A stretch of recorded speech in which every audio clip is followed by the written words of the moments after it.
African contenders to represent the continent at next year's FIFA World Cup in Qatar learnt the fate of their upcoming opponents when the draw for the final round of the African qualifiers was held earlier today. Egypt will face Senegal, Cameroon will take on Algeria, while Ghana have been paired with Nigeria. D-R Congo will face Morocco, while Mali draw Tunisia.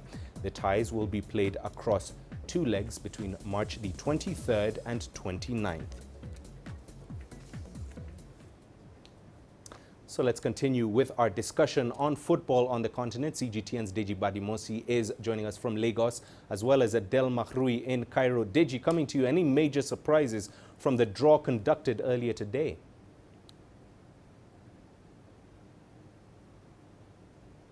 No major surprise if you ask me. I mean, all the teams that made it to the playoffs are very good teams.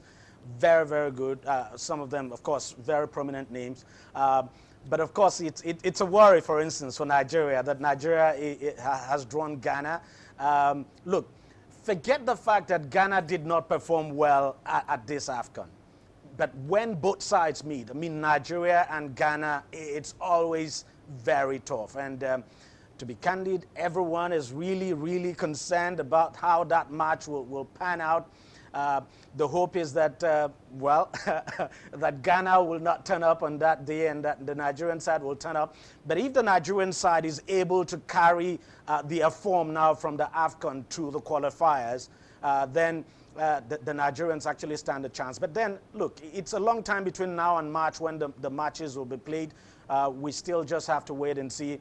But that match now, I mean, Ghana drawing Nigeria, it's a huge one. And then another one I should talk about will be Cameroon, Algeria. I mean, that is certainly going to be quite explosive.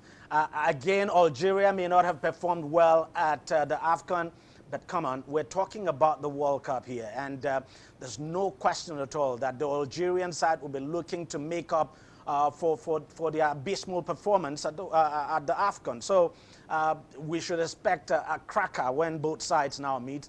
The others, I think the next one will be Senegal, Egypt. Of course, the hope is that, let's hope that Egypt will do better. And of course, I'll be rooting for Adele. And I just hope that Egypt will carry the day and make it to the World Cup. So Adele, you've got my support against Senegal, but I must confess, you're certainly not going to have it easy.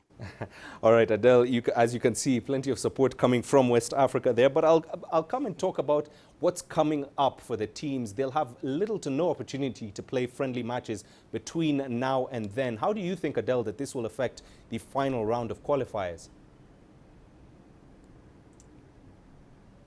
Well, what is a better option or a better opportunity to have training than the 2021 AFCON? I mean, this is the greatest opportunity for the teams to face each other, not just once, but twice.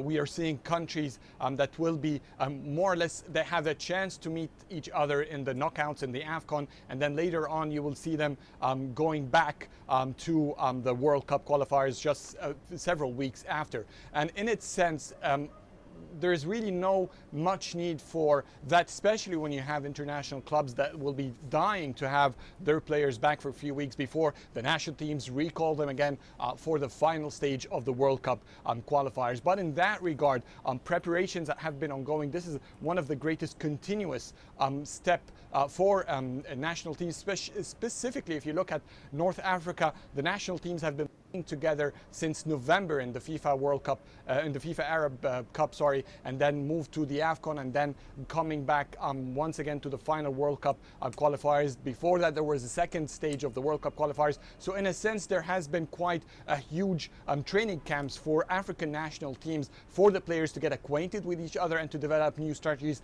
that will be highlighted, of course, in the AFCON. But as Deji said, looking at the World Cup qualifiers, I mean, we will see a new level of people defying themselves, players trying to put their best out there, because playing on the continent is one thing and playing in the World Cup is totally a different league.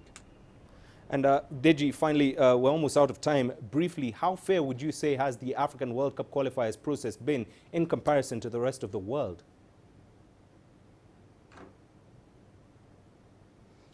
Mahir, straight away, I'll tell you, as far as I'm concerned, not fair. I mean, we shouldn't be having these playoffs at all. Honestly, we shouldn't be having this playoff. If you ask me, I think all the teams, the 10 teams that will be playing against themselves, should be making it to the World Cup. Africa should have been given 10 slots, if you ask me. Unfortunately, it has not happened this time. Of course, in 2026, we're going to get 9 slots. But honestly, I wish it had happened at this time so that we wouldn't be having these playoffs at all. It's certainly not a good one. There are quite a number of good teams in Africa that should be going to the World Cup. Now, you look at the way this is now, 5 of these wonderful teams will not be making it to the World Cup. 5 of them will be dropping out. And if you ask me, I think that's not fair. And that's the reason why I think it's important that in 2026, Africa's slot now will be increased to 9, and that will be better. I can understand that if you look at what happens in South America, of course, it's also competitive. But look, this is 2022. Africa should be doing better than it is getting from FIFA. 5 slots, as far as I'm concerned, it's not fair enough. But that's the way it is. And we just have to put up with it until 2026 when the slots will be increased. Mahia? Indeed, more slots to look forward to in the future. Adel, very briefly, finally, are you confident that the final 5 African nations that qualify will be able to challenge the rest of the world at Qatar 2022?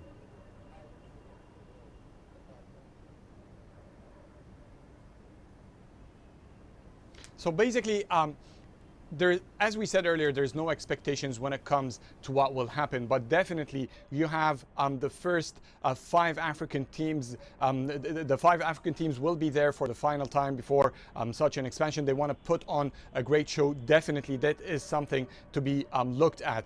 When you think about the final stage, 10 of the greatest African teams are on the final round of the qualifications. Whoever wins will definitely put a great show for the African continent. You have Egypt and Senegal, one of them is going, Cameroon and Algeria, Mali, Tunisia, Nigeria, Ghana, Morocco and D-R Congo. So these are the heavyweights in the continent, and they have a collection of the finest players in the world, not just on Africa, but also in top European leagues. So it is a great challenge. We have Mo Salah against Sadio Mane, for instance, in this third round of the World Cup qualifiers, which is quite interesting to see. But let me here vouch for Nigeria in its clash against Ghana, hoping that it can get through and we see the 4 North African countries make it, and a record for Arab nations in the World Cup from Africa to be in Qatar 2021, which is a great advantage that many Arab nations want to see, as the first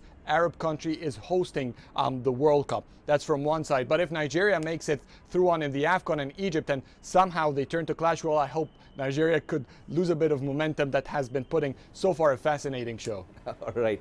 Amazing solidarity from you both there. Thank you very much, gentlemen, for that riveting discussion. Deji Badimosi joining us from Lagos, as well as Adel Mahrui in Cairo, Egypt.